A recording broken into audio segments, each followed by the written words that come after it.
Hello, welcome to legal awareness web series. आज 10 अक्टूबर है और 10 अक्टूबर पूरे विश्व में डेथ पेनल्टी एबॉलिशन दिवस की तरह मनाया जाता है। 2003 से 10 अक्टूबर को डेथ पेनल्टी दिवस के रूप में मनाना शुरू हुआ। एमनेस्टी इंटरनेशनल, यूनाइटेड नेशंस, 2007 में काउंसिल ऑफ यूरोप ने भी इसको इंडोर्स किया कि हम डेथ पेनल्टी दिवस 10 अक्टूबर को मनाएं, ताकि पूरे विश्व में एक मत क्रिएट किया जाए कि जो देश अभी तक डेथ पेनल्टी जैसी सजा को रखे हुए हैं वो उसको एबॉलिश करें। आपको मालूम है कि विश्व के 195 देशों में से सिर्फ 54 देश ऐसे हैं जहां आज भी डेथ पेनल्टी है। मुझे अफसोस है कि भारत जो है वो भी इस लिस्ट में शामिल है, और इसका मतलब ये है कि भारत साथ में खड़ा है ईरान के, इराक के, सऊदी अरबिया के और चाइना के। और जाहिर है कि हम ये चाहते हैं कि हमारा देश स्कैंडिनेवियन कंट्रीज के साथ, लिबरल और प्रोग्रेसिव कंट्रीज के साथ खड़ा हो, न कि इस्लामिक और सोशलिस्ट कंट्रीज के साथ खड़ा हो। आज के इस डिस्कशन में डेथ पेनल्टी पे मेरे साथ हैं नालसर के ओल्ड स्टूडेंट अनूप सुरेंद्र नाथ, जो कि इस वक्त पढ़ाते हैं नेशनल लॉ यूनिवर्सिटी दिल्ली में, जो अपने आप में एक बहुत बड़े अपकमिंग स्कॉलर हैं। और डेथ पेनल्टी पे जो रिमार्केबल रिपोर्ट अनूप ने रिलीज की थी 2-3 साल पहले, उसका आज हिंदी ट्रांसलेशन जो है वो हम लोग रिलीज कर रहे हैं। और अनूप के साथ हैं श्रेया रस्तोगी, जो कि डिप्टी डायरेक्टर थी डेथ पेनल्टी प्रोजेक्ट की एनएलयू दिल्ली में, जो असिस्टेंट ऑथर हैं इस रिपोर्ट की, और जिन्होंने हिंदी में रिपोर्ट बनाने में बहुत अहम योगदान दिया है। और श्रेया जो है लीड कर रही हैं जो भी लोग डेथ रो पे हैं उनको लिटिगेशन में। तो श्रेया, बहुत बड़ा काम आप कर रही हैं। और अब मैं ये चाहूंगा कि मैं जरा सा 1-2 शब्द इस रिपोर्ट के बारे में कह दूं पहले, कि किसी भी लॉ यूनिवर्सिटी ने डेथ पेनल्टी को वो इंपॉर्टेंस और महत्ता नहीं दी जो एनएलयू दिल्ली ने दी, और उसके लिए नेशनल लॉ यूनिवर्सिटी दिल्ली मुबारकबाद के मुस्तहिक हैं। अनूप ने इस प्रोजेक्ट को लीड किया। ये रिपोर्ट बहुत वाइडली साइटेड रिपोर्ट है। इनफैक्ट इंडिया में डेथ पेनल्टी पे गो के कई लॉ कमीशन की रिपोर्ट्स आई, लेकिन मोस्ट ऑथेंटिक रिपोर्ट जो है वो अनूप सुरेंद्र नाथ की रिपोर्ट है। मुझे अफसोस है कि जो क्रिमिनल लॉ रिफॉर्म कमेटी बनी, जिसमें एनएलयू दिल्ली के ही लोग हैं, उसमें अनूप का शामिल ना होना जो है, उससे मैं कहीं ना कहीं पर्सनली डिसअपॉइंटेड हूं। तो अब मैं श्रेया से रिक्वेस्ट करूंगा कि जरा इस रिपोर्ट की हाइलाइट्स जो है हमको बताएं, ताकि हम इस डिस्कशन को आगे बढ़ाएं। श्रेया मुझसे हिंदी में प्रश्न पूछेंगी और मैं उनके जवाब दूंगा, और फिर मैं अनूप से कुछ प्रश्न अंग्रेजी में करूंगा जिसके अनूप जवाब देंगे। Shreya Rastogi, please. Thank you sir. जैसे सर ने बताया कि आज हम अपने जो डेथ पेनल्टी इंडिया रिपोर्ट जो हमने 2016 में सबसे पहले प्रकाशित करी थी, उसका हम आज एक सारांशित रूप हिंदी भाषा में प्रकाशित कर रहे हैं। और इस हिंदी संस्करण के साथ हमारी आशा यही है कि इस रिपोर्ट की जो पहुंच है वो और भी ज्यादा व्यापक हो, और हमारे देश में जितने भी हिंदी भाषी लोग हैं वो इसके साथ साझा हो सके।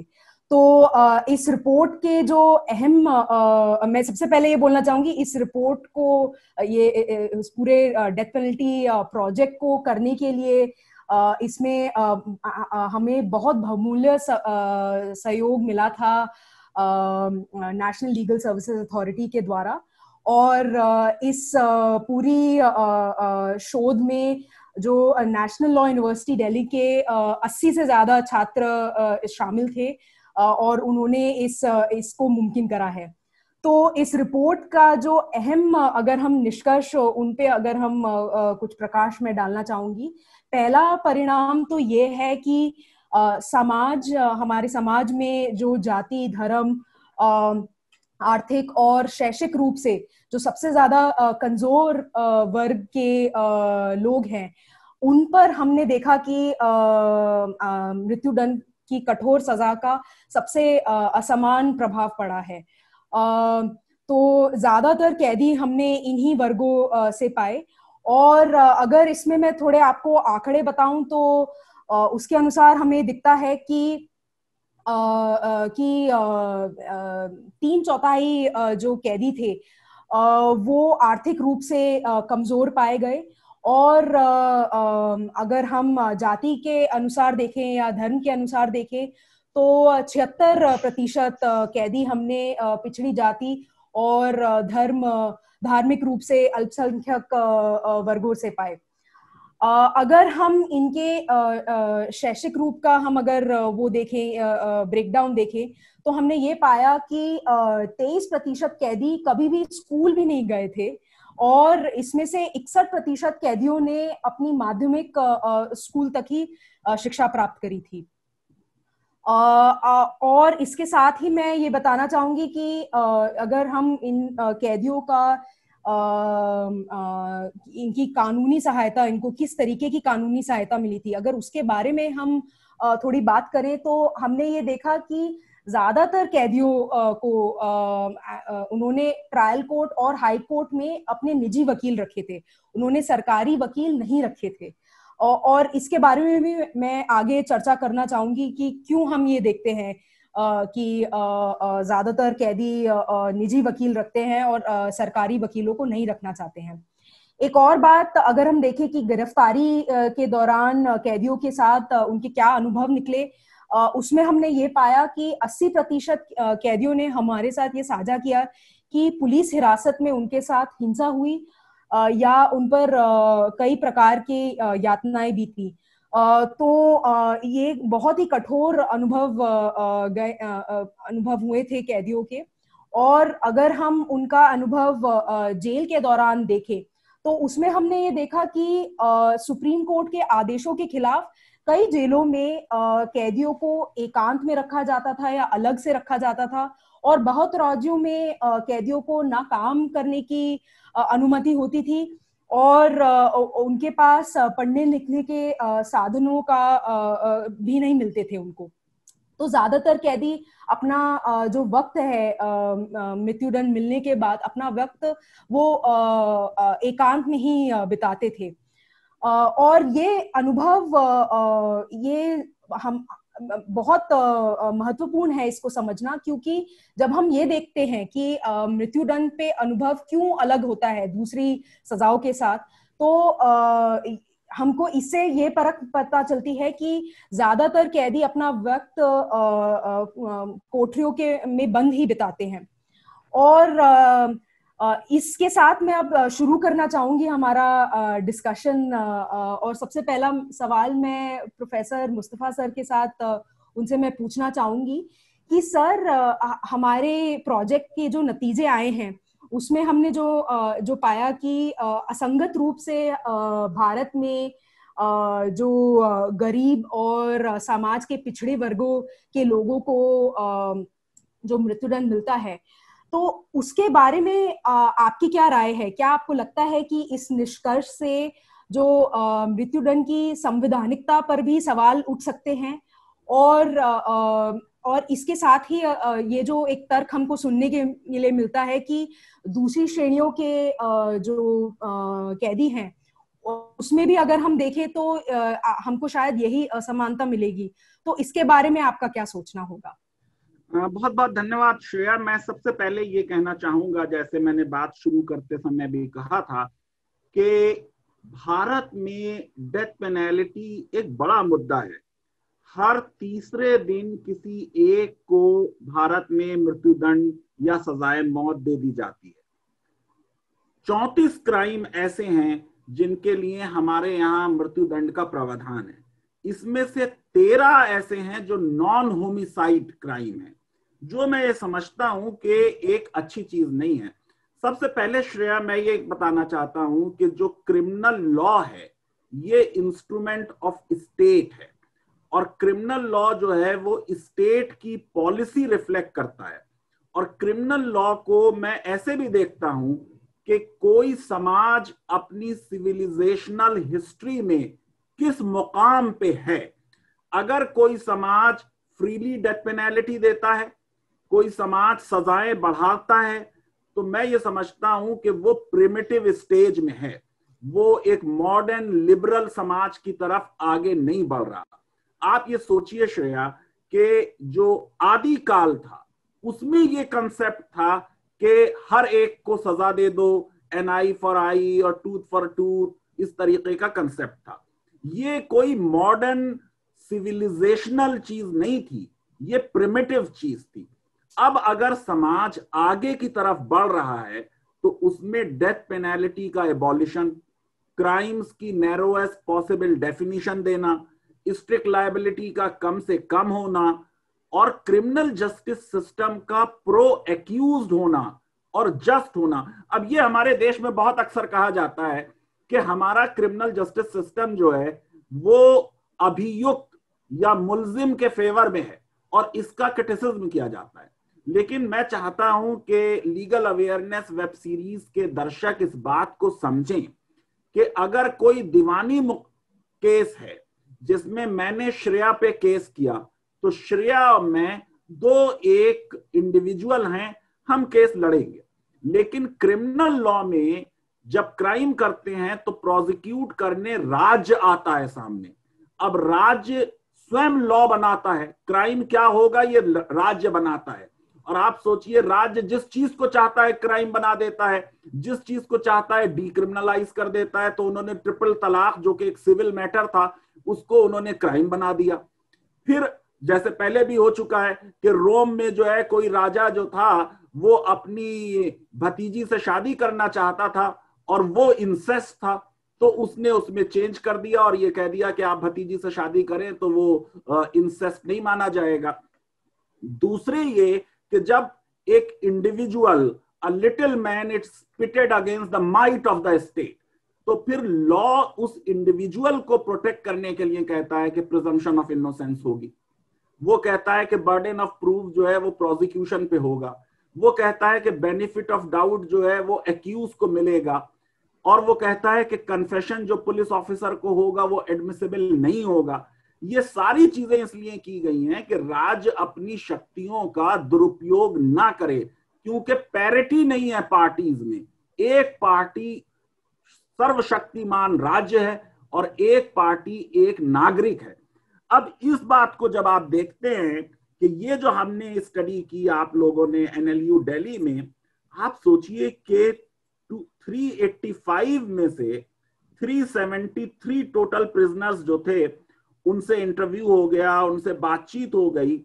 इसमें एक तरफ तो ये निकल के आया कि साहब फीमेल का नंबर जो है वो बहुत कम है, कि सिर्फ 12 फीमेल्स हैं और मेल 361 है। लेकिन जो आपने अभी सोशो इकोनॉमिक प्रोफाइल इन लोगों की बताई, इससे बिल्कुल साफ जाहिर है कि डेथ पेनल्टी देने में जो गरीब लोग हैं वो ज्यादा इससे इफेक्ट होते हैं। जो लोग sole breadwinner of family हैं वो ज्यादा इफेक्ट होते हैं। जबकि ये सेंटेंसिंग का फंडामेंटल प्रिंसिपल है कि जिस वक्त जज सजा देगा तो एग्रावेटिंग और मिटिगेटिंग फैक्टर्स देखेगा, और ये एक बड़ा मिटिगेटिंग फैक्टर होगा कि क्या वो sole breadwinner of the family है। फिर जिस तरीके से आपने बताया कि इसमें एससीज और एसटीज जो है उनका नंबर बहुत ज्यादा है 24.5%, बैकवर्ड क्लास लोगों का नंबर बहुत ज्यादा है 34.6%, और माइनॉरिटीज का नंबर जो है वो बहुत ज्यादा है, मुस्लिम्स जो है वो 20.7% है। यानी देश में हर जगह मुसलमान जो हैं वो अपने पॉपुलेशन के अनुपात से कम है। अब तो आप देखें कि लोकसभा में अनप्रेसिडेंटेड नंबर है कि बहुत ही कम है, हिस्टोरिक। यानी बीजेपी के जो 303 एमपी हैं उसमें तो एक भी मुसलमान नहीं है, लेकिन मुसलमान जेलों में बहुत हैं, कन्विक्ट की पॉपुलेशन में वो ज्यादा हैं। और इसका मतलब ये कि उनके लिए जेल जो है वहां पे उनका ओवर रिप्रेजेंटेशन है। तो कहीं ना कहीं ये लगता है कि कोई शायद क्लास बायस का मामला है। लेकिन अभी तक ये रिसर्च हमने इंडिया में नहीं की कि क्या हमारे जजेस जो हैं वो कास्ट देख के ज्यादा हार्श या लिबरल होते हैं। अनूप इससे अवेयर होंगे जरूर कि यूनाइटेड स्टेट्स में रिसर्चेस हुई हैं ब्लैक्स के बारे में, और ब्लैक्स भी ओवर रिप्रेजेंटेड रहे हैं डेथ रो पर, ब्लैक्स के चांसेस भी अवॉर्ड ऑफ डेथ पेनल्टी ज्यादा रहे हैं। और बड़ी इंटरेस्टिंग इसमें फाइंडिंग्स ये हुई श्रेया कि जब ब्लैक जजेस बना दिए गए कि भाई ब्लैक्स को ज्यादा सजाएं इसलिए मिल रही हैं कि वाइट जजेस उनके लिए ज्यादा हार्श हैं, तो ये हुआ कि जुडिशरी में ब्लैक्स का रिप्रेजेंटेशन बढ़ाया जाए। और फिर जो रिसर्चेज हुई वो ये साबित करती हैं कि ब्लैक जजेस वर हार्शर देन वाइट जजेस in respect of black convicts. ये ऐसे ही है कि जैसे इंडिया में कोई मुसलमान किसी बड़ी पोस्ट पे पहुंचता है तो ज्यादा सेकुलर हो जाता है, कोई दलित किसी बड़ी पोस्ट पे पहुंचता है तो वो दलितों के राइट्स को प्रोटेक्ट नहीं करता, उसे हमेशा ये डर लगता रहता है कि अगर मैंने इनके साथ इंसाफ भी कर दिया तो मेरे ऊपर कोई ये इल्जाम लग सकता है। तो मैं अनूप से इस स्टेज पे ये पूछना चाहता हूं कि अनूप, टेल मी कि have we ever looked in India ideological leanings of judges?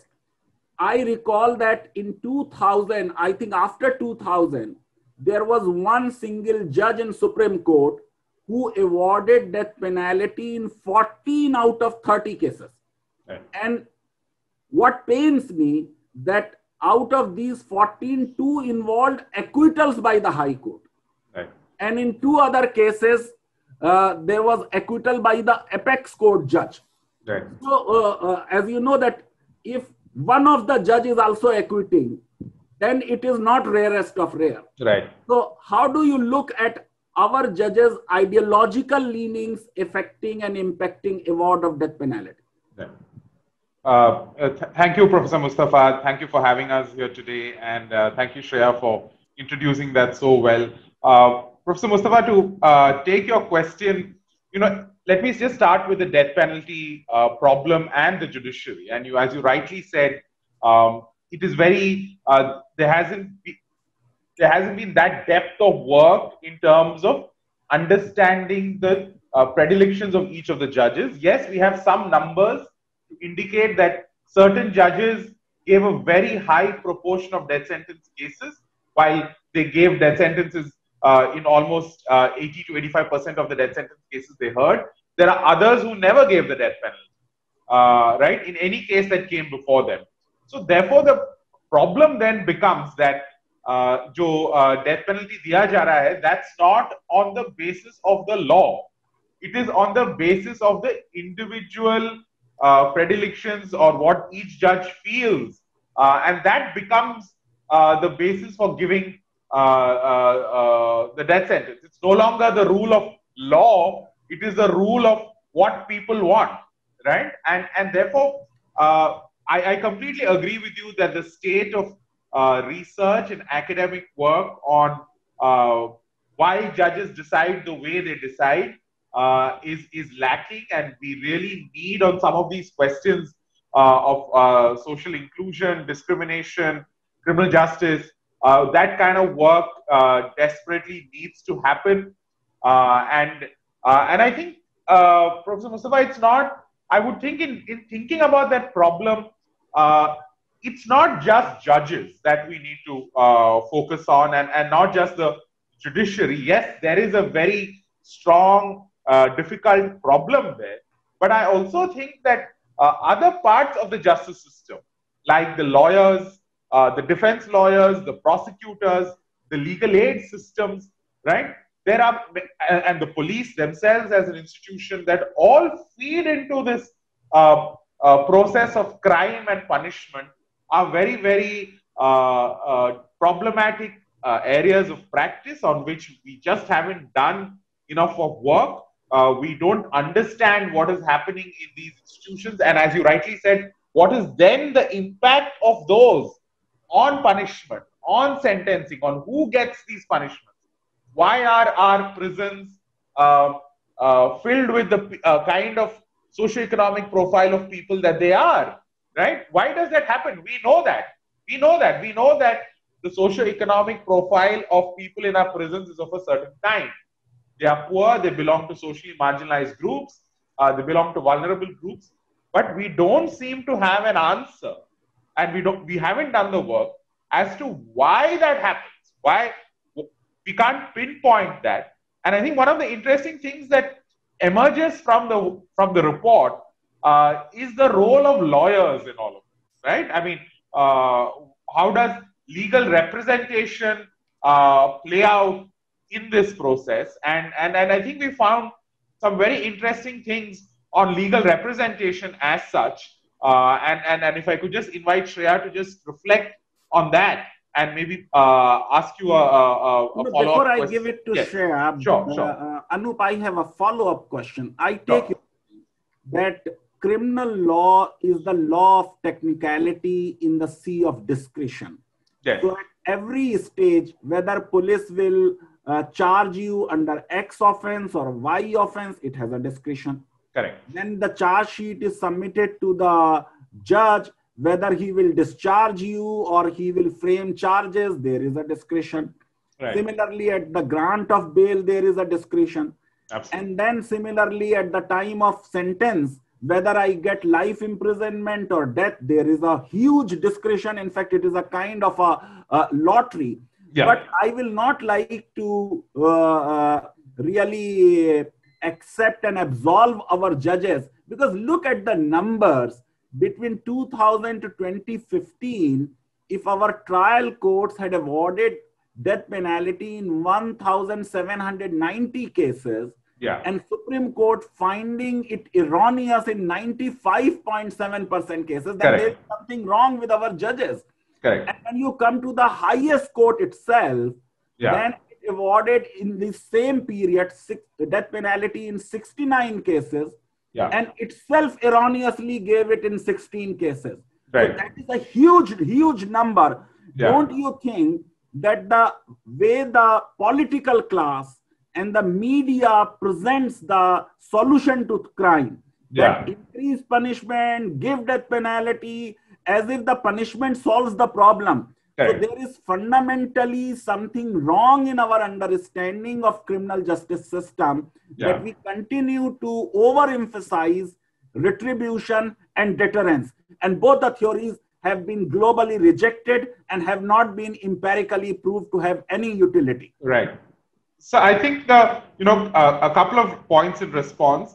I think as far as the judiciary is concerned, I think the complete confusion in the Supreme Court on when you can give the death sentence and when you can't give the death sentence, right? And there is absolutely no clarity. And this complete breakdown of what everybody keeps referring to as the rarest of rare framework. Nobody knows what it means. Now, if you read the Supreme Court judgments and if you ask any reasonable person, a lawyer, to say what is rarest of rare, right? It is nothing. It is an empty concept.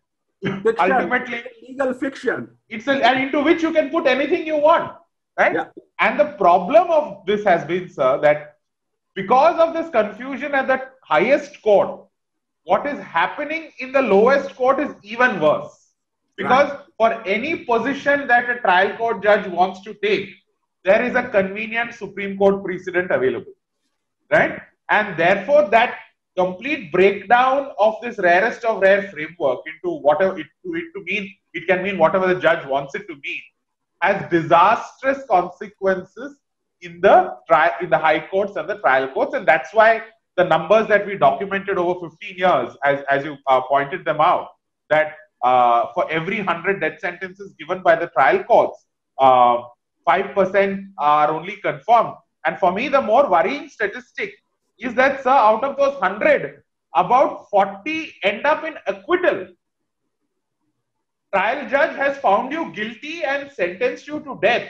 But then 40 of those cases out of every 100, a subsequent appellate court judge finds that you should not have even been found guilty.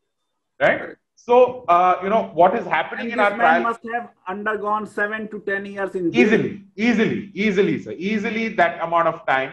And to a larger point on how do we look at crime, I think our biggest problem, sir, is that for every social problem, for every issue, we think criminal law is the answer. Right? Our society thinks that, our media thinks that you can't take an issue seriously until you criminalize it, until you make it a crime and give punishment.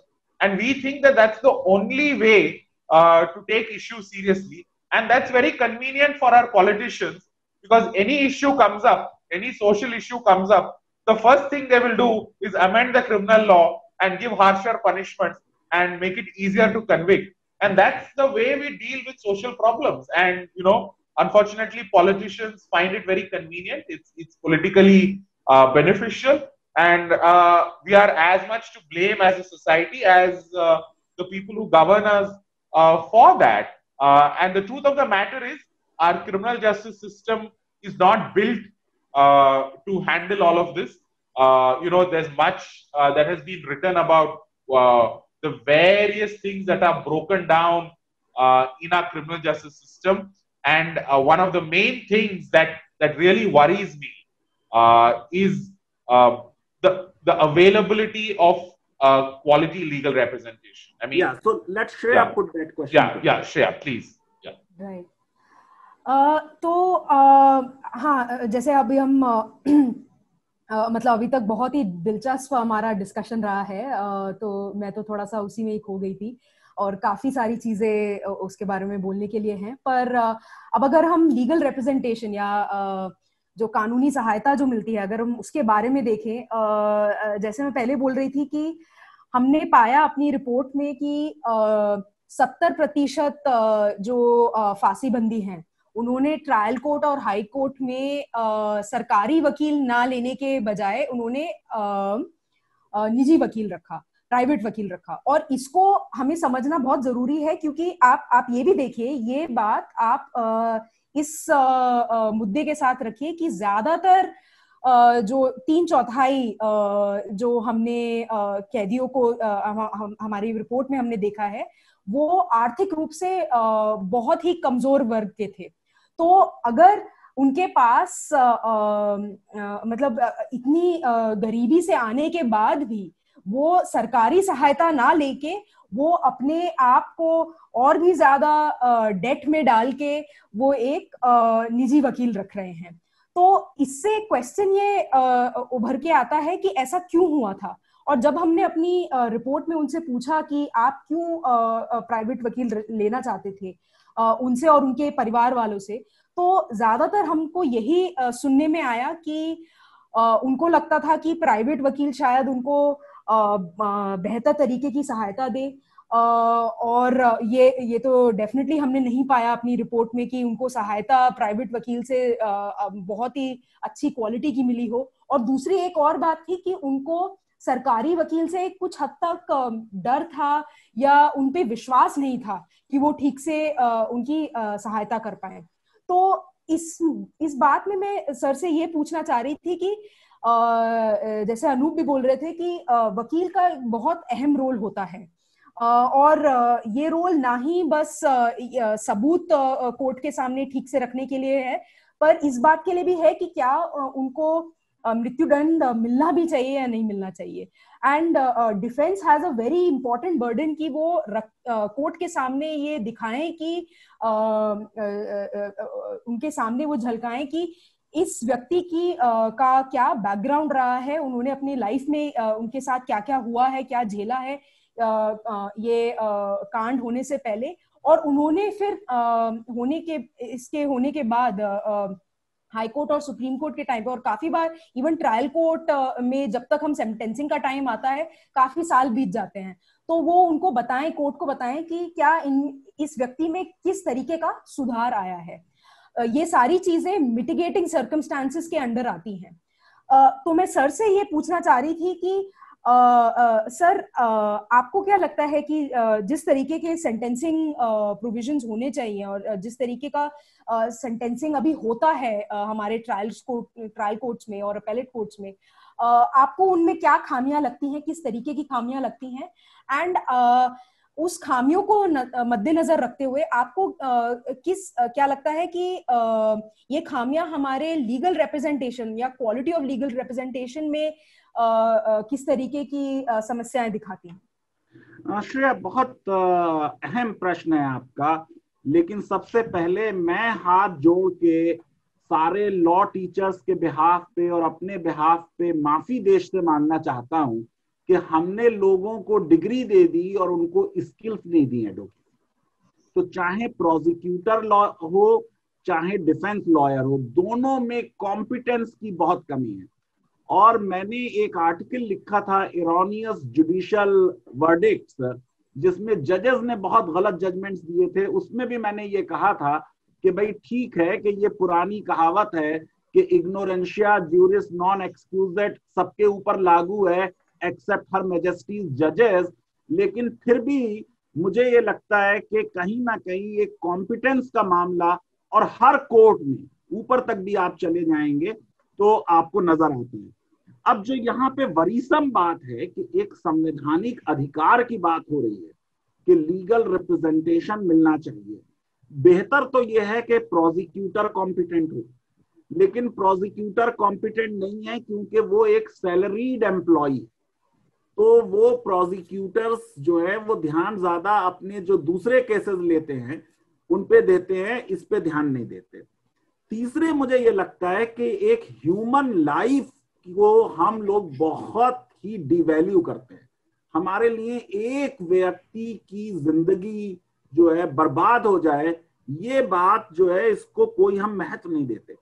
अब आप सोचिए कि अगर 70.6% जो आपकी finding है उसमें private lawyer लिए जा रहे हैं लोअर कोर्ट के लेवल पे, तो ये अपने आप में कितना वरीसम है। मैं समझता हूं कि आपकी इस रिपोर्ट ने बिल्कुल इंडिक्ट कर दिया है हमारे प्रोसिक्यूशन लॉयर्स को कि ये उनकी कॉम्पिटेंस का जीता जागता सबूत है कि लोग अपने घर बेच रहे हैं, अपने मवेशी बेच रहे हैं, अपना कर्ज ले रहे हैं और उसके बाद एक डेट ट्रैप में हमेशा के लिए पड़ जा रहे हैं। वैसे आपको सजाए मौत हुई, आप चले गए, लेकिन आपकी फैमिली के जो बच भी गए उनको भी सजा हो रही है।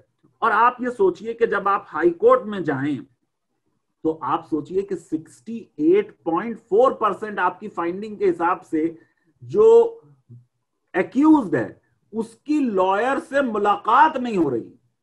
कौन वो लॉयर है जो एक क्रिमिनल केस में आर्गू कर सकता है बिना एक्यूज से बात किए हुए? और सुप्रीम कोर्ट के मामले में आप जाएं तो खैर सुप्रीम कोर्ट तो दूर है कि उसके जो फैमिली मेंबर्स हैं उन्होंने भी एक्यूज को नाम तक नहीं बताया। आपकी फाइंडिंग के हिसाब से 44.1% केसेस में कौन उनका वकील है सुप्रीम कोर्ट में, ये भी उनको नहीं मालूम। ये लॉयर्स जो है ये बहस नहीं करते सेंटेंसिंग पे, जजेस टाइम नहीं देते कि सेंटेंसिंग पे एक अलग से हियरिंग होनी चाहिए, और इनका जो जुडिशियल प्रेसिडेंट्स को पढ़ने का तरीका है, एविडेंस को डिसेक्ट करने का तरीका है, वो सब का सब जो मुझे पढ़ाना चाहिए था वो शायद मैंने सही से नहीं पढ़ाया। और इसीलिए मैं समझता हूं कि ये नेशनल लॉ यूनिवर्सिटीज का एक्सपेरिमेंट, जिसमें हमारे पास सिर्फ 2500 सीट हैं, पूरे देश में हर साल 66,000 लॉ ग्रेजुएट्स निकलते हैं, इनका कोई कंट्रीब्यूशन नहीं है। ये फ्यू आइलैंड्स ऑफ एक्सीलेंस हमारे देश के लीगल सिस्टम को इंप्रूव करने में कोई बड़ा रोल अदा ही नहीं कर सकते जब तक हम अपने जो ट्रेडिशनल लॉ कॉलेजेस हैं उन पे फोकस नहीं करेंगे और हम उनको मेंटर नहीं करेंगे। और अगर हमारे स्टूडेंट्स जो हैं ये जाके ट्रायल कोर्ट में प्रैक्टिस नहीं करेंगे तो फिर ट्रायल एडवोकेसी जो है उसकी यही हालत होगी जो आपके सामने नजर आ रही है। और मैं ये समझता हूं कि ये अपने आप में इतनी ज्यादा जो है प्रॉब्लमेटिक है कि quality of representation, quality of arguments, evidence का इवैल्यूएशन, ये लॉयर्स प्रॉपर क्रॉस एग्जामिनेशन ही नहीं कर सकते। तो फिर ये जाहिर है कि इसका सारा असर ये होगा कि मैकेनिकल तरीके से वो कन्विक्ट हो जाएगा, ऊपर जाके वो एक्विट हो जाएगा, लेकिन इतने साल वो मेंटल एगनी में रहेगा। डेथ रो पे जो आदमी है वो आप ये सोचिए कि ना जिंदा है ना मुर्दा है। ये इतना बड़ा अपने आप में मैं समझता हूं से पनिशमेंट है कि शायद डेथ पनिशमेंट नहीं है। उर्दू का एक शेर है, मौत क्या एक लफ्ज बेमानी, what is death, a meaningless word. मौत क्या एक लफ्ज बेमानी, जिसको मारा हयात ने मारा। It is the life which kills and it is the life on the death row which really kills you. Yes. Sir, मतलब इसको और बेहतर तरीके से मतलब कोई और शायद ना बोल पाता। तो sorry, Anoop, do you want to come in on that, on some of the points reflected by sir? Yeah. No, Shreya, you can go ahead. You can go ahead with the next point. Yeah. Right. नहीं, तो इसके बाद मैं actually एक और इस बात पे जाना चाहती थी कि सेंटेंसिंग के टाइम पे हमने एक और जो चीज देखी है कि काफी बार अब कोर्ट्स कलेक्टिव कॉन्शियंस या सामूहिक विवेक के बारे में एक वो बात आ जाती है कि हमारे देश की कलेक्टिव कॉन्शियंस को शॉक कर दिया गया है और इसलिए हमको फांसी की सजा को देना चाहिए। तो इसका एक जो रोल है ये इस प्रिंसिपल का कि कलेक्टिव कॉन्शियंस, क्या इसका रोल होना भी चाहिए सेंटेंसिंग के टाइम पे या नहीं होना चाहिए? क्योंकि कलेक्टिव कॉन्शियंस क्या है, कि क्यों हम कैसे इसको समझ रहे हैं कि कलेक्टिव कॉन्शियंस एक्चुअली इस हमारे भारत की शॉक हुई है या नहीं हुई है, और इसमें मीडिया का क्या रोल पड़ता है, इसमें जो सामाजिक जो मांग होती है कुछ लोगों की तरफ से, बहुत ही ज्यादा तीव्र मांग जो होती है कि हाँ फांसी देनी ही चाहिए, और उसके लिए नारे निकलते हैं और ये सब कुछ होता है, क्या इसका कुछ असर पड़ता है कोर्ट रूम के अंदर भी?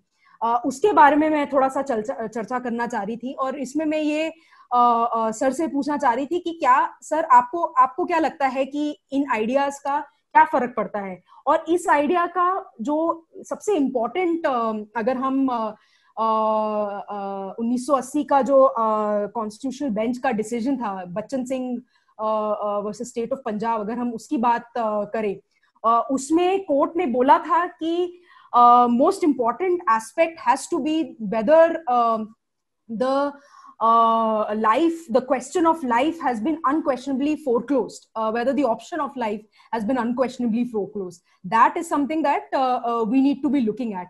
And in this unquestionably foreclosed, courts ने बोल रखा है कि सुधार का बहुत ज्यादा इंपॉर्टेंट रोल होना चाहिए, कि क्या इस व्यक्ति में कुछ सुधार होने की प्रवृत्ति है या नहीं है। इज देयर अ प्रोबेबिलिटी और a possibility that the person can actually reform? तो कलेक्टिव कॉन्शियंस का इस क्वेश्चन पे, अनक्वेश्चनेबली फोरक्लोज पे क्या असर पड़ सकता है? सर, इसके ऊपर आप थोड़े से अपनी अगर राय बताएं तो that will be important. Shreya, बहुत अहम प्रश्न है आपका। देखिए, मैंने तो LLM में सेंटेंसिंग का पेपर पढ़ा है पूरा। मेरे जो क्रिमिनल लॉ के टीचर थे प्रोफेसर जकरिया साहब, वो सेंटेंसिंग में PhD थे। इंडिया में अनफॉर्चुनेटली आज की डेट में भी सेंटेंसिंग जो है ये as a separate subject LLB के कोर्स में BCI ने प्रेस्क्राइब नहीं किया है। मैं समझता हूं कि ये एक मैंडेटरी सब्जेक्ट की तरह पढ़ाया जाना चाहिए। सेंटेंसिंग जो है वो डिटर्मिनेशन ऑफ गिल्ट से बिल्कुल डिफरेंट तरह की बात है।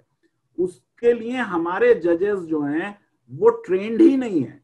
सेंटेंसिंग के बारे में आप ये सोचिए कि एक तो पहले हमारे लेजिस्लेटर्स, उनको बिल्कुल ये अंदाजा नहीं है, जैसे अनूप ने भी कहा कि हर प्रॉब्लम का सबसे अच्छा हल ये है अगर आपकी मेजॉरिटी है संसद में कि लॉ बना दो, और लॉ बनाने का मतलब सजा बढ़ा दो, जैसे सजा बढ़ाने से मसला हल हो जाता है। अब आप सोचिए कि सुप्रीम कोर्ट ने मैंडेटरी डेथ सेंटेंस को असंवैधानिक कह दिया मिथु सिंह के केस में 2003 में। उसके बाद भी संसद ने कई लॉज, मैंने एक बार काउंट किया था, शायद 8 लॉ ऐसे पास किए जिसमें मैंडेटरी डेथ सेंटेंस है। फिर आप ये देखिए कि हमने जो है मिनिमम मैंडेटरी सेंटेंस का कंसेप्ट लाए, जो बिल्कुल क्रिमिनल लॉ के क्लासिकल प्रिंसिपल्स के खिलाफ है। अगर आप इंडियन पीनल कोड में देखेंगी तो उसमें जो मैक्सिमम पनिशमेंट है वो प्रेस्क्राइब किया जाता है, और जज को डिस्क्रिशन दिया है ताकि वो सेंटेंसिंग के समय जो एप्रोप्रिएट सेंटेंस हो, मिटिगेटिंग एग्रावेटिंग चीजों को देखते हुए, टैरिफ सिस्टम लगाते हुए एप्रोप्रिएट सेंटेंस उसमें दे। तो हम जजेस का डिस्क्रिशन भी कम कर रहे हैं, क्योंकि हमारे माइंड में यह है कि लोगों को सजाएं दी जाएं।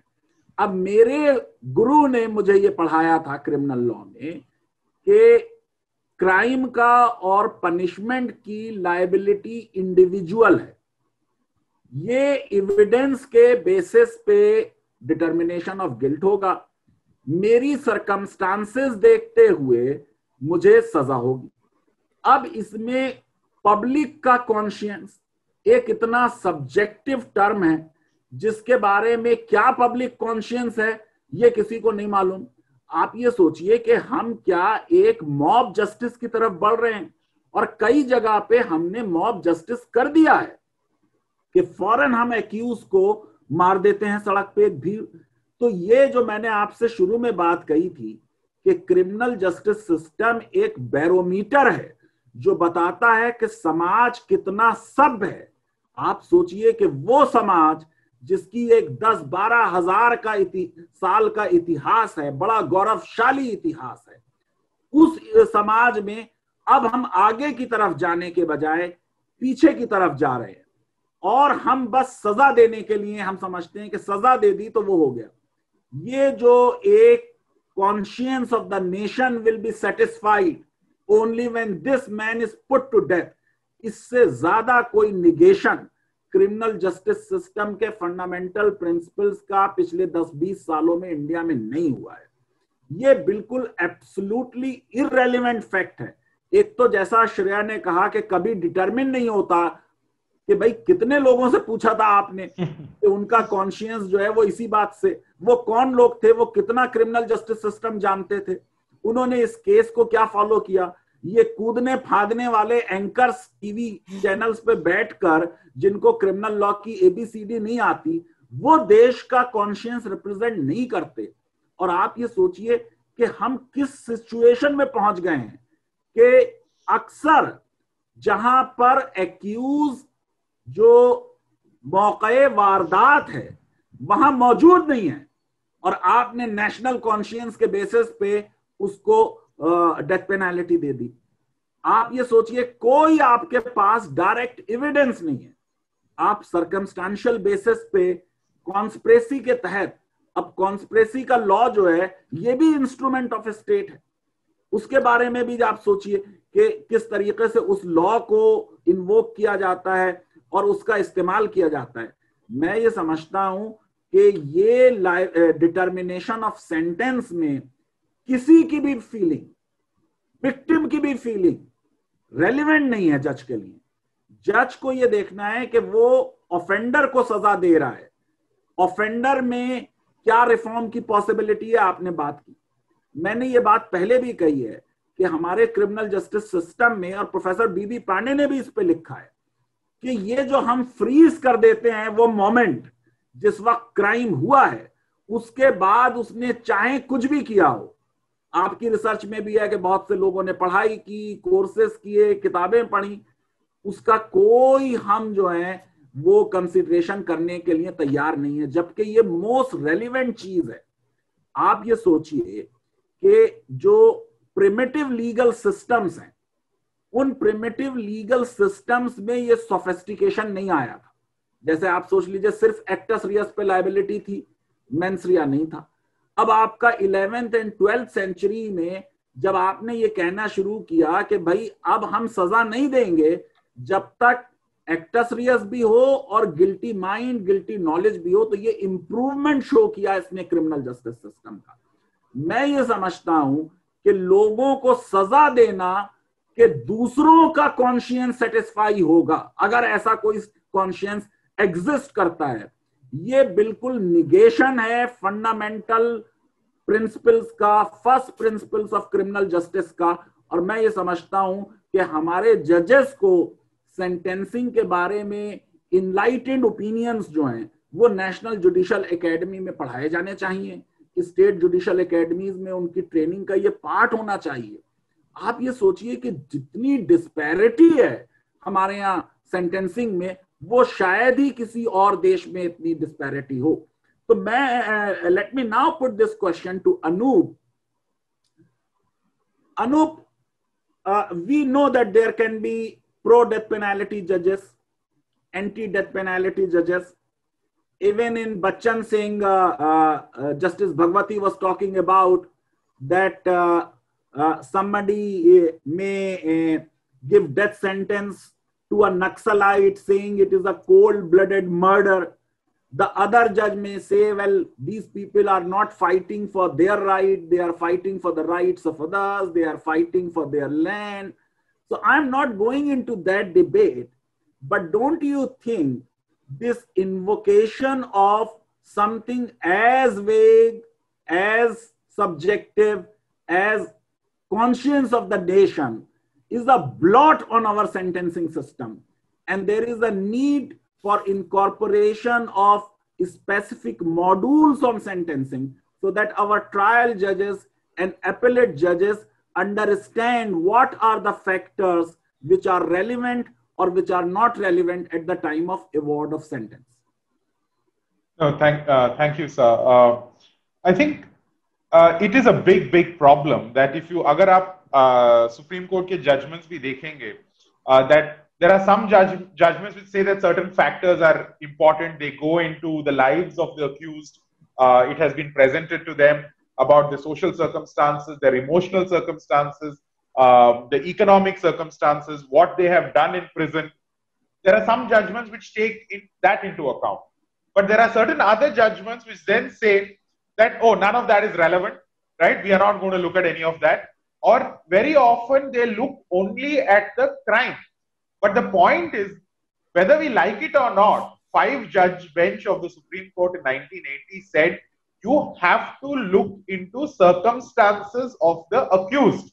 And in that judgment, even the majority judgment of 4 judges, and Bhagwati wrote the dissent, even the majority said, judges should not try to decipher what public opinion is. Judges are not capable of deciphering, and that public opinion is not relevant in a judicial proceeding. For a discussion in a TV channel or in a newspaper or whatever, that might be relevant. But in a courtroom, for judges to bring and develop this concept of collective conscience or society's cry for justice, I don't know how judges think that this is a judicially acceptable standard. We might discuss it in our homes or in our TV studios. That is a different matter. But the point is, can judges really find out? Should they even try to find out? I would think it's a completely illegal and irrelevant consideration. And I think the South African Supreme Court, the South African Constitutional Court, when they were considering the constitutionality of the death penalty in this case called Makwanyane, they were confronted with the government arguing that they had some opinion polls which showed that a large section of the South African population supported the death penalty. And this was put before the judges, saying that you can't strike it down because they support the people of South Africa. Here it is, support the death penalty. And I thought the court gave such a fantastic response. They said, we as a constitutional court are sitting here to protect the constitution. We are not the forum to take into account what the public wants.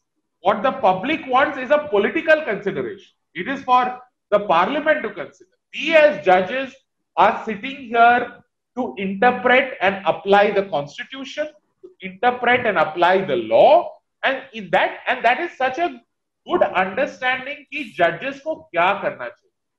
Judges are not some they can't look and decide, oh, this is the public opinion today or something else is the public opinion tomorrow. They are supposed to decide according to what the law demands. And the truth of the matter is, in our death penalty jurisprudence, the complete ignoring of what the law is required, even at the level of the Supreme Court, is very, very concerning how it is not really being decided as per what the law laid down in Bachchan Singh. Yeah, Anup, our courts are courts of law. They are not courts of justice. But I would invite your attention to Barriar's case, where Supreme Court itself noted that one of the vital consideration in award of death sentence and in rarest of rare doctrine is not what public thinks, but circumstances pertaining to criminal. Yeah. And then they noted that in as many as 7 cases, the Supreme Court benches did not consider circumstances of the accused or the convict. Yeah. And therefore they said these judgments are per incurium. Right. So don't you think that our courts, not going by their own judgments on rarest of rare, under which they are duty bound to consider the circumstances of the accused, of the convict, they are considering the opinions of undefined people and then saying it is the public conscience. Yeah. Sir, problem यही है कि अगर आप 10 judgement एक side पे दिखाएंगे तो मैं आपको 10 और जजमेंट दूसरे साइड पे दिखा सकता हूँ. And that is the problem. कि कोई consistency ही नहीं है. And that is how we are deciding whether to send people to the gallows or not. और जब इतना confusion है, हमने एक study किया था sir with 60 former judges of the Supreme Court on their views on the death penalty and the criminal justice system. And it was amazing how there were such different understanding of what is rarest of the rare amongst these 60 former judges of the Supreme Court, right? And these are all people who have, they are not like death penalty abolitionists or anything. We could have interviewed about 82 judges. Out of those 82, 60 agreed. And it was shocking to see there such a varied understanding of what rarest of the rare is. And but it has become Murchison. Yes. At least if you read Murchison, you will know. and I don't think judges have paid enough attention कि supreme court के judgements में ही इतने problems उभर के आ रहे हैं कि किसी को पता नहीं कि अब लॉ क्या है इसमें. And in that circumstance, it is very, very dangerous to continue imposing the death sentence because it becomes completely judge-centric. But I would also like to invite another major finding of your study, yes, where you have noted that in many cases of death sentence, they get dismissed at the SLP stage. Yes.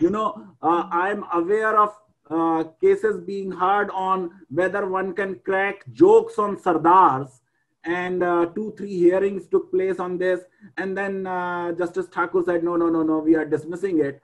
And then in last 3-4 years, I think 4-5 times Supreme Court heard the question whether Hindus are a minority or not minority, even though from Indre Kerala Education Bill of 1959 to TMA Pai, the law is absolutely clearly laid down by the Supreme Court that minorities are to be defined at the level of the state, because states were made at the linguistic basis, and linguistic minorities and religious minorities have same rights, and therefore whosoever is in the state less than 50% is a minority. But as important a matter as somebody's life, how can courts dismiss them without even hearing arguments? Yeah. But so it's shocking. This finding is shocking. So since Shreya leads our litigation work and has suffered the many frustrations of all of this, I think she is much better placed to comment on what has happened. And I guess as Shreya was saying, there is good news to share on that. So I'll just hand it over to Shreya to take that. Yeah. Because sir, jo 11 prisoners and in the 9 cases that we found where in limine dismissals had happened. I mean, maybe just explain what the in limine dismissal might be. वही in limine dismissal ये होता है कि अगर supreme court में जैसे ज्यादातर cases एक स्पेशल लीव पिटिशन के द्वारा दाखिल होते हैं, और स्पेशल लीव पिटिशन में कोर्ट पहले ये डिसाइड करते हैं कि उनको ये केस सुनना भी है या नहीं. और अगर कोर्ट पहले स्टेज में ये डिसाइड कर लेते हैं, एडमिशन हियरिंग में डिसाइड करते हैं कि उनको ये केस सुनना है, देन स्पेशल लीव पिटिशन एक क्रिमिनल अपील बन जाती है, उसका वो उसमें क्रिमिनल अपील में तब्दील हो जाती है. तो हमने क्या पाया अपनी स्टडी में कि काफी cases actually special leave petition की स्टेज पे ही डिसमिस हो जाते हैं। अब इस स्टेज पे हमको ये ध्यान रखने की जरूरत है कि ना ही कोर्ट के सामने, क्योंकि कोर्ट के रूल्स के अनुसार जो सारे जो निचली अदालतों के, हाई कोर्ट और ट्रायल कोर्ट के पेपर्स तभी सुप्रीम कोर्ट के सामने आएंगे, जजेस को देखने के लिए उनके सामने तभी आएंगे अगर एक मामला स्पेशल लीव पिटिशन से क्रिमिनल अपील में तब्दील हो जाता है। तो अगर कोई मामला स्पेशल एसएलपी स्टेज पे अगर वो डिसमिस हो रहा है, तो आप ये समझ सकते हैं कि इसके कोर्ट केस के पेपर्स सुप्रीम कोर्ट तक भी नहीं पहुंचे होंगे।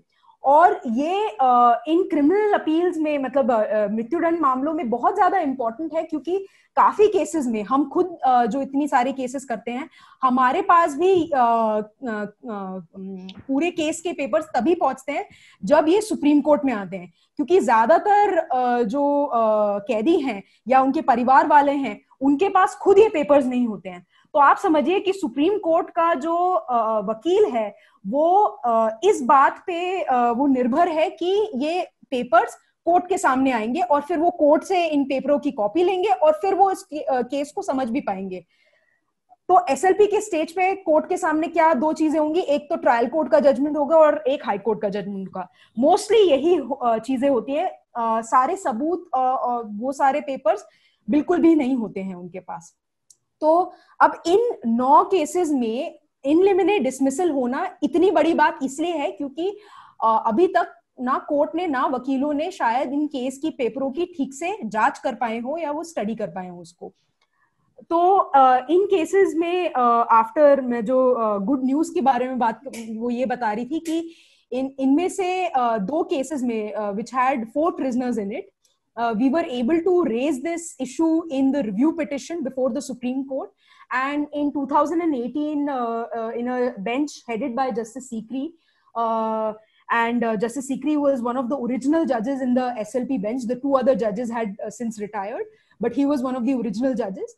In the review stage, bench led by Justice Sikri, he reversed the decision. तो उन्होंने अपना जो SLP का decision था to dismiss the case at the in limine stage in a one-word order.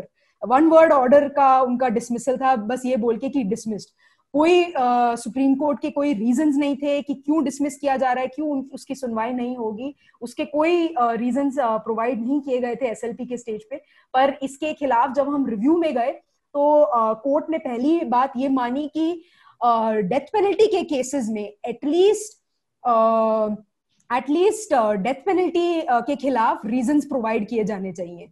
मतलब आप सबूत के खिलाफ कि सबूत को आप क्यों मद्देनजर नहीं रख रहे हैं, सबूत के खिलाफ जो भी तर्क लिए जा रहे हैं उसको आप मद्देनजर क्यों नहीं रख रहे हैं, शायद आप उसके खिलाफ अपने कारण ना बताएं, पर एटलीस्ट डेथ सेंटेंस के खिलाफ आपको अपने कारण लिखने चाहिए एंड इन लिमिने डिसमिसल नहीं होना चाहिए। तो ये बात मानते हुए सुप्रीम कोर्ट ने इन 2 केसेस को फिर वापस भेजा था और एसएलपी के स्टेज पे, और फिर इन केसेस में उन्होंने इस सेंटेंस को कम्यूट भी कर दिया, आजीवन कारावास को उसकी तब्दीली कर दी।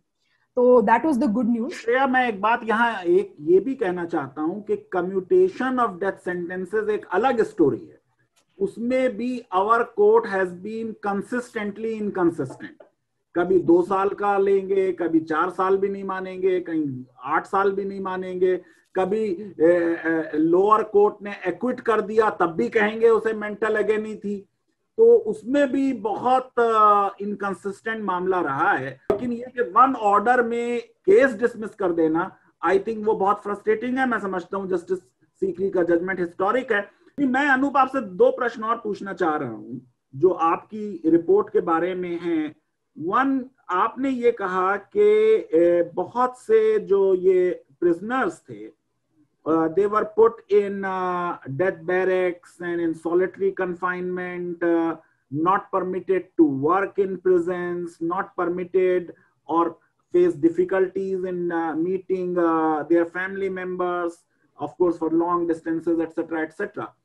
But don't you think that at least till the High Court confirms death penalty, no one should be put in the death barrack or in the solitary confinement?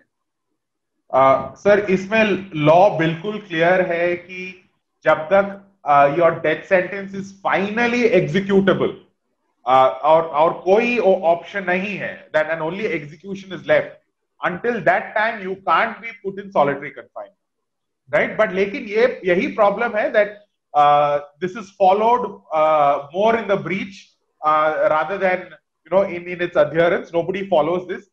Different states across India, because prisons are a state subject, different prisons do different things, and it is shocking that despite the law being very clear that you can't keep them in solitary confinement until their death sentence is absolutely confirmed, and that there is no other option left at the hand of the prisoner except to execute them.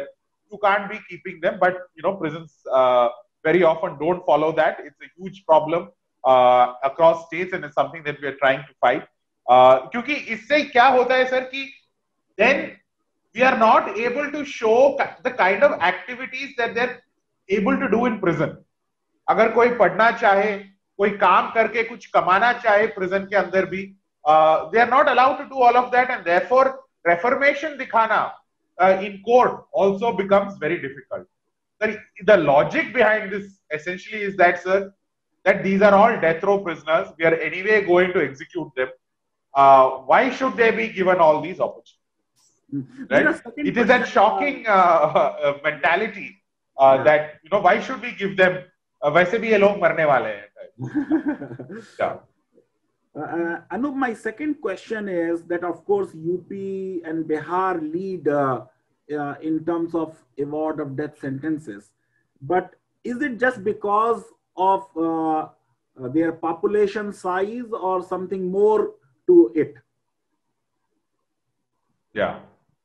So did you find anything peculiar in UP and Bihar? And Delhi, in terms of, per 1 million has a very high rate of 4.9. Right. Is it just because of more crimes being committed there and a large population, or something more peculiar in their justice system, which is not there in other states? Yeah, so that is absolutely something to be investigated further in terms of why are certain states death penalty heavy than certain other states. The report does not have a finding on that other than the observation, and then it's something that we're really interested in looking at as to why are certain states death penalty heavy, like Madhya Pradesh recently in 2018, Maharashtra, UP, and you'll be interested to know, given that you're in Hyderabad, for the last 20 years, there has not been a single confirmation of a death sentence by the Andhra Pradesh or the Telangana High Courts, right? Even though the trial courts have given death sentence, they have never confirmed a death sentence, right? Now, so even within India, there is a very interesting geographical variations to say that doesn't mean that the crime rate in Andhra is significantly worse off than what is happening in UP or Bihar or Maharashtra or Madhya Pradesh, right?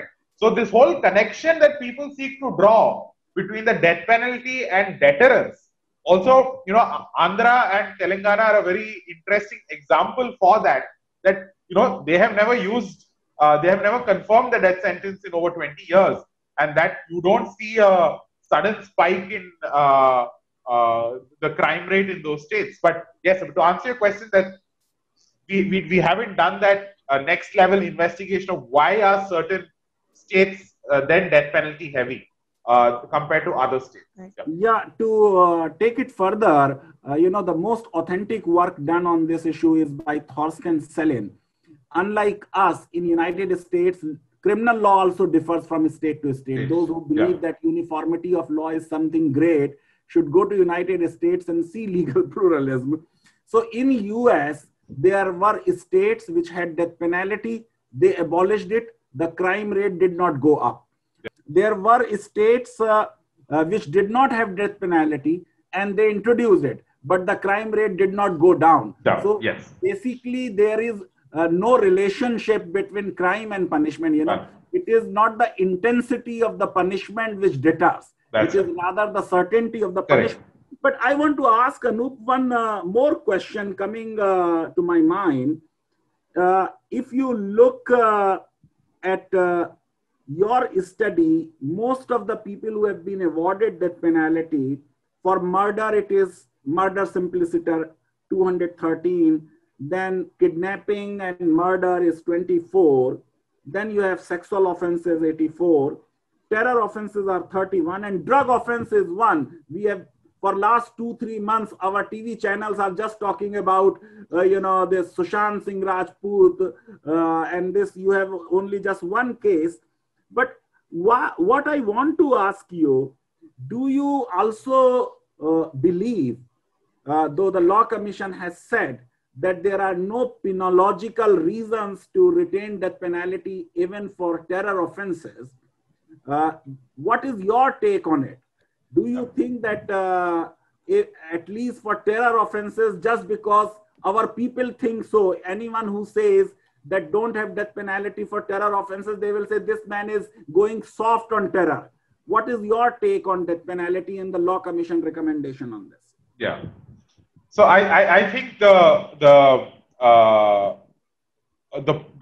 political response to that would be along the lines that you're saying, but I don't think if at all a case were to come on the constitutionality to the court, this would be an option that is available to the court, for the court to make any kind of principal distinction between death penalty for other crimes versus death penalty for terror offenses, right? All the problems that affect the death penalty for every other offense is also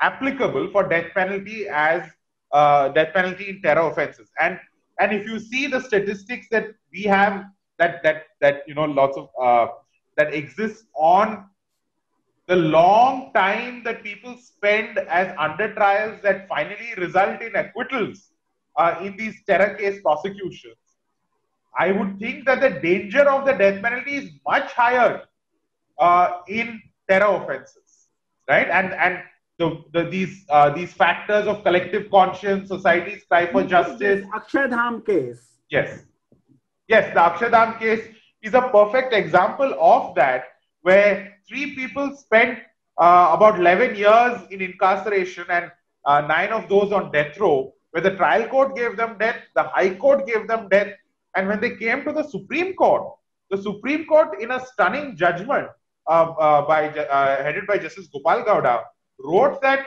these 3 people were all they were framed and the evidence was fabricated and they must be acquitted.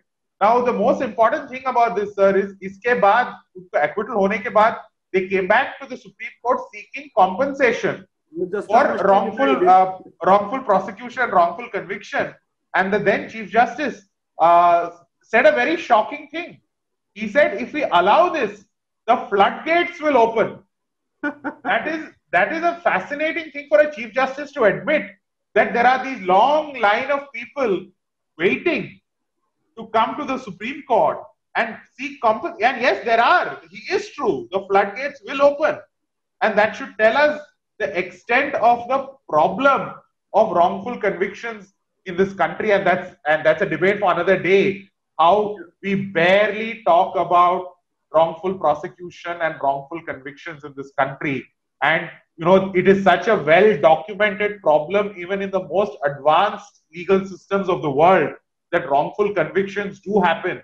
But we act as though that is not a problem, right? As we come to the close of today's discussion, I would put another question to you. 1931, Mr. Gaya introduces a bill for the abolition of death penalty in India. In Constituent Assembly, the debate took place with Shibban Lal Saxena, who himself was on a death row for some 26 months and had seen as many as 37 people hanged. And he forcefully argued that at least 7 of them were really innocent. Ambedkar and Frank Anthony and Thakurdas Bhargav too argued for abolition, but eventually the matter was left to our parliament. Our parliament didn't abolish it. Our law commissions considered this issue in number of reports, yet did not make a solid, strong recommendation, with our Supreme Court accepting that death penalty is arbitrary, at least some of the judges like Justice Bhagwati, and Supreme Court saying that possibility of error is not good enough reason to abolish death penalty. What is the future you see of death penalty in this country? Are we going to retain it forever, or will there be some enlightened leader who will get it abolished legislatively? Because I see very remote chance of judiciary abolishing it. Death penalty was challenged in number of cases, but judges somehow say that it is constitutional. Yeah, I'll take a stab at that question, but I'd like Shreya to answer that, and we can end with that, I suppose.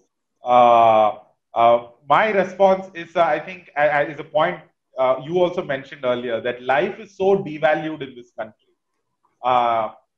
We are not affected by people dying of hunger, of extreme heat, of extreme cold, natural disasters. We are so used to loss of life, and life is so devalued, and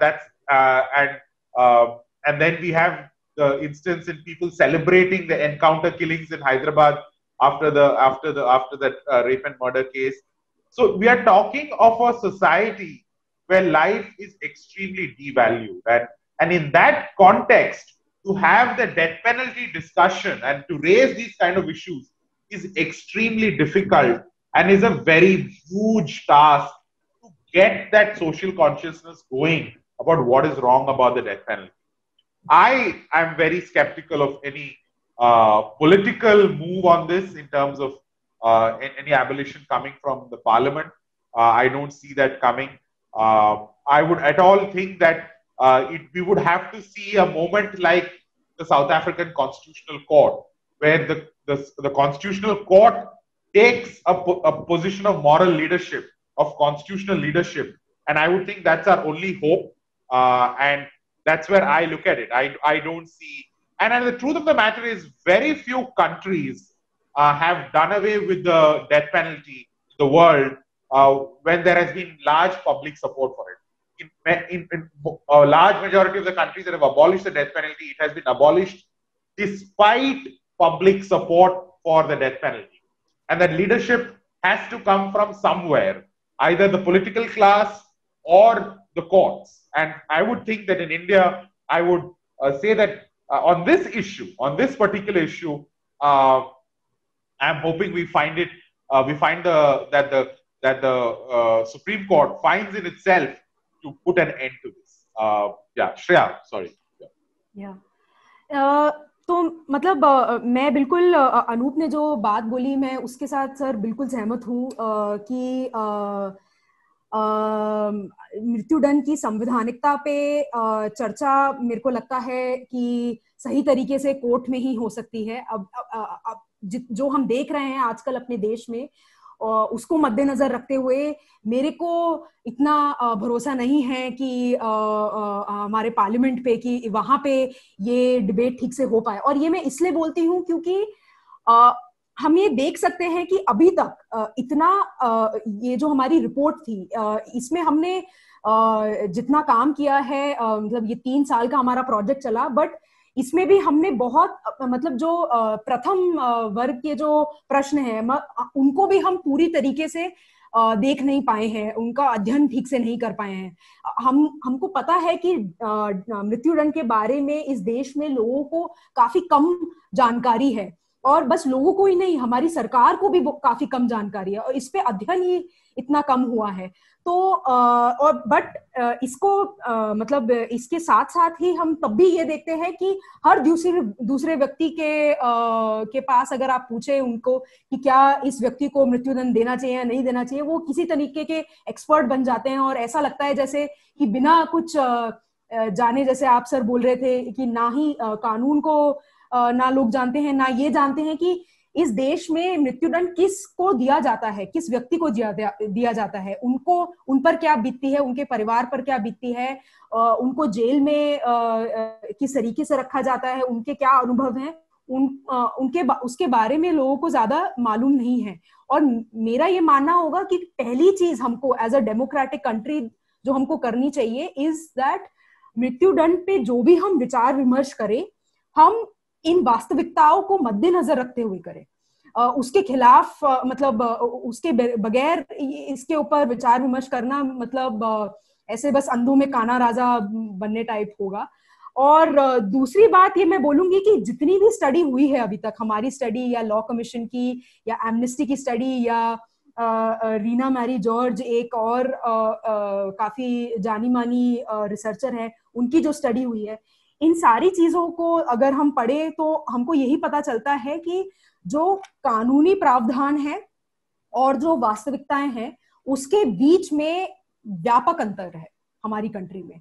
All the rights and liberties are written down very gloriously in our judgments, in our statutes, but we are not able to implement them. We are not able to implement them to the extent that we can ensure कि we have got the right person, कि जो सही व्यक्ति जिसने ये जुर्म किया होगा कि हमने उन्हीं को ही पकड़ा है। और इसके मतलब इंटायर डिस्कशन में ये झलक रहा है कि इतने ज्यादा हाई एक्विटल रेट पे already we can see the error rate which is there in awarding the death sentence. And the other thing is also that कि जिस तरीके से हम डेथ पेनल्टी को अवॉर्ड करते हैं, हम क्या क्या फैक्टर्स पे अवॉर्ड करते हैं डेथ पेनल्टी, वो भी हम ठीक से नहीं देख रहे हैं। So that is why I would say कि these would be the two things we should look at, and इस पे मैं भरोसा रखना चाहूंगी, ना कि like to start thinking about when the death penalty can be abolished or not, because very often हम इस बात में like हर डिबेट इस बात पे आ जाती है कि क्या इसको अबॉलिश किया जाना है या नहीं किया जाना चाहिए। मेरा ये मानना होगा कि पहली चीज हम इसको स्टडी करें और ठीक से समझें। Maybe we start there, and one of our efforts and this conversation also is very important for the future researchers and lawyers and general public to understand कि अभी क्या हालत है डेथ पेनल्टी की। बहुत शुक्रिया Shreya, and thank you very much Anoop. Thank you sir. कि आज हमारा बहुत लंबा और अच्छा कन्वर्सेशन हो गया। मेरे अपनी जाती राय में तो मृत्युदंड सजा ही नहीं है। अगर हम किसी व्यक्ति को मृत्युदंड देते हैं और हम उसके गम और दुख जो हैं वो भी उसके साथ कट जाते हैं, अगर उसके सुख खत्म होते हैं तो दुख भी खत्म हो जाते हैं। मौत जो है वो सजा नहीं है, बल्कि वो तो रिहाई है हर एक से। लेकिन ये बड़े अफसोस की बात है कि जैसे रेयरेस्ट ऑफ रेयर डॉक्ट्रिन, अगर हम एबॉलिशन नहीं भी कर रहे तब भी हमारा rate of award of death penalty को कम करता, तो उसने शायद कम नहीं किया और उसको बढ़ा दिया। और ये कोई देश के लिए अच्छी चीज नहीं है। जैसे मैंने कहा कि मैं कभी भी अपने देश को इस्लामी देशों के साथ नहीं देखना चाहूंगा, मैं अपने देश को स्कैंडिनेवियन देशों के साथ देखना चाहूंगा, लिबरल और मॉडर्न और सभ्य देशों के साथ देखना चाहूंगा। और इसलिए मैं ये समझता हूं कि हमको पहले ह्यूमनाइज कर देना चाहिए। अवॉर्ड ऑफ डेथ सेंटेंस में जो आर्बिट्रेरीनेस है, जो सब्जेक्टिविटी है, उसको खत्म करना चाहिए। और फिर धीरे धीरे जाहिर है कि हमारा गोल जो है वो एबॉलिशन की तरफ होना चाहिए। जब तक हम एक डेथ पेनल्टी कंट्री हैं, हम पूरी तरह एक रूल ऑफ लॉ कंट्री नहीं है, हम पूरी तरह सिविल लिबर्टीज को कमिटेड कंट्री नहीं है, हम पूरी तरह कमिटेड कंट्री नहीं है हर व्यक्ति के जीवन के अधिकार को और उसकी ह्यूमन डिग्निटी को। क्योंकि डेथ पेनल्टी एक इनह्यूमन और एक डिग्रेडिंग पनिशमेंट है, और मैं ये समझता हूं कि सभ्य समाज में इसके लिए कोई जगह नहीं होनी चाहिए। बहुत बहुत धन्यवाद Anoop. Thank you sir. Shreya, thank you very much. Thank you. Click करें और बेल आइकन जरूर क्लिक करें। अपना बहुत ख्याल रखिए। धन्यवाद। Thank you very much.